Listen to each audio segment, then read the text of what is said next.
Hello Brother cinema Akkineni Nagarjuna గారి కెరియర్లోనే ఎంత పెద్ద హిట్టో మనందరికి తెలిసిందే.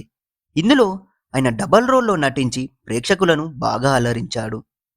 ఈ సినిమా కామెడీ, యాక్షన్, ఎమోషన్ కలిసిన పూర్తి ఎంటర్టైనర్గా నిలిచింది. ఈ సినిమాను డైరెక్ట్ చేసింది ఈవీవి సత్యనారాయణ గారు. ఈ సినిమా ఎంత చక్కగా డైరెక్షన్ చేశారో చూస్తే మనకు అర్థమవుతుంది. ఈ సినిమాకు సంగీతం రాజ్కోటి గారు అందించారు.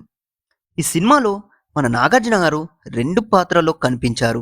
ఒకటి రామకృష్ణగాను, ఇంకోటి దేవాగాను నటించారు. ఈ సినిమా కథ విషయానికొస్తే మొదట్లో ఒక ధనిక కుటుంబంలో జంట పిల్లలు పుడతారు.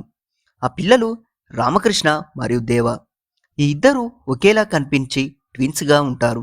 కానీ వాళ్ళ జీవితంలో పెద్ద మార్పు ఒక ప్రమాదం వల్ల జరుగుతుంది. ఈ సినిమాలో విలన్‌గా దివంగత నటుడు కోట శ్రీనివాస్ గారు నటించారు.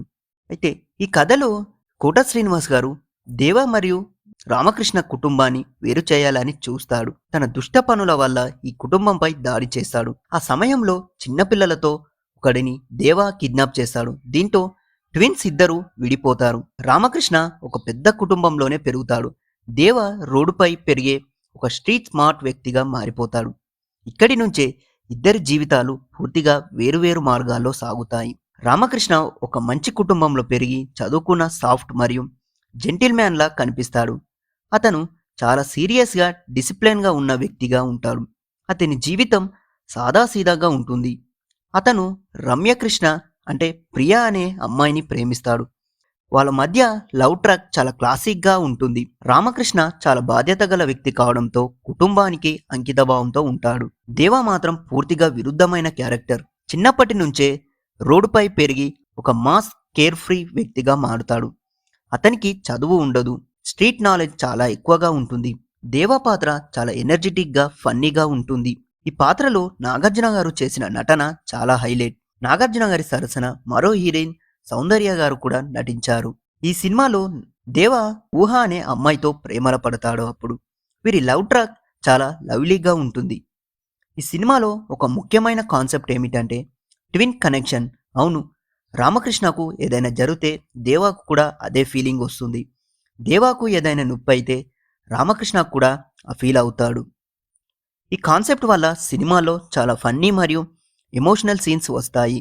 ఉదాహరణకు ఒకరు కొట్టుకుంటుంటే ఇంకొకరు కూడా బాధపడడం, ఒకరు సంతోషంగా ఉంటే ఇంకొకరు కూడా నవ్వడం. ఈ సీన్స్ ప్రేక్షకులకి బాగా కనెక్ట్ అవుతాయి. ఈ సినిమాలో ముఖ్యంగా కామెడీ ఒక పెద్ద హైలైట్. బ్రహ్మానందం గారు చేసిన కామెడీ సీన్స్ చాలా ఫన్నీగా ఉంటాయి. అలాగే కొన్ని కన్ఫ్యూజన్స్ వల్ల ఎవరు రామకృష్ణ, ఎవరు దేవా అని వాళ్ళ లవర్స్‌కి కూడా కన్‌ఫ్యూజన్ అవ్వడం, విలన్స్‌కి కూడా కన్‌ఫ్యూజన్ రావడం, ఇవన్నీ కలిసి చాలా ఎంటర్‌టైనర్‌గా ఉంటాయి. ఈ సినిమాలో ఒక ముఖ్యమైన టర్నింగ్ పాయింట్ ఏమిటంటే ఇద్దరు బ్రదర్స్ ఒకరిని ఒకరు కలుసుకోవడం. మొదట్లో వాళ్ళు తమకు ట్విన్స్‌గా ఉన్నారని తెలియదు.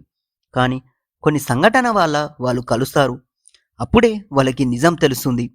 ఇద్దరూ కలిసి తమ గతాన్ని తెలుసుకుంటారు.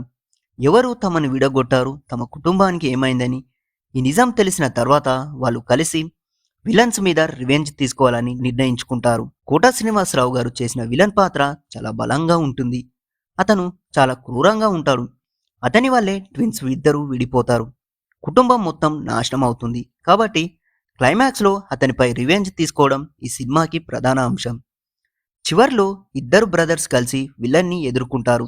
ఈ క్లైమాక్స్ చాలా పవర్ఫుల్గా ఉంటుంది. ఇద్దరు కలిసి ఫైట్ చేస్తారు, తమ కుటుంబానికి న్యాయం చేస్తారు. ఈ సీన్స్లలో కొంచెం యాక్షన్ సీన్స్ ఎమోషన్తో నిండిపోతాయి. ఇద్దరు బ్రదర్స్ కలిసి కుటుంబం తిరిగి కలుస్తుంది. చివర్లో ప్రేమ కథలు కూడా హ్యాపీగా ఎండ్ అవుతాయి. ఈ సినిమా ఒక పాజిటివ్ నోట్తో ముగుస్తుంది. ఈ సినిమాకు సంగీతం అందించింది రాజ్కోటి గారు. అప్పట్లో సంగీతం ప్రేక్షకులని ఎంత బాగా ఆకట్టుకుంది. ఈ సినిమాలో ముఖ్యంగా ప్రియ రాగాలే, అబ్బా అబ్బా, కన్నిపెట్టరో ఈ పాటలు ఇప్పటికీ చాలా పాపులర్. ఈ సినిమా ఎందుకు స్పెషల్ అంటే అక్కినేని నాగార్జున గారు dual role performance, comedy, action, unique twins connection concept. మొత్తంగా హలో బ్రదర్ సినిమా ఒక పూర్తి ఎంటర్టైనర్. ఇందులో నవ్వులు, ఎమోషన్, యాక్షన్, ప్రేమ అన్ని సమాపాలలో ఉంటాయి. నాగార్జున గారు చేసిన 2 పాత్రలు ఈ సినిమాకే హైలైట్. దర్శకుడు ఈవీవి సత్యనారాయణ గారు ఈ కథను చాలా ఎంగేజింగ్గా తెరకెక్కించారు. ఈ సినిమా ఇప్పటికీ తెలుగు సినిమా లవర్స్కి ఒక ఒక క్లాసిక్కే. ఇప్పటికీ ఈ సినిమా టీవీల్లో వస్తే అందరూ అతుక్కుపోతారు. మరి ఈ సినిమాపై మీ ఒపీనియన్ ఏంటో మా కామెంట్ బాక్స్‌లో చెప్పండి. మరిన్ని మూవీ అప్డేట్స్ మరియు మూవీ రివ్యూల కోసం మరియు తెలుగు సినిమా ఎనాలిసిస్ కోసం మా 70mm పోస్టర్ ఛానల్‌ని సబ్స్క్రైబ్ చేసుకోండి.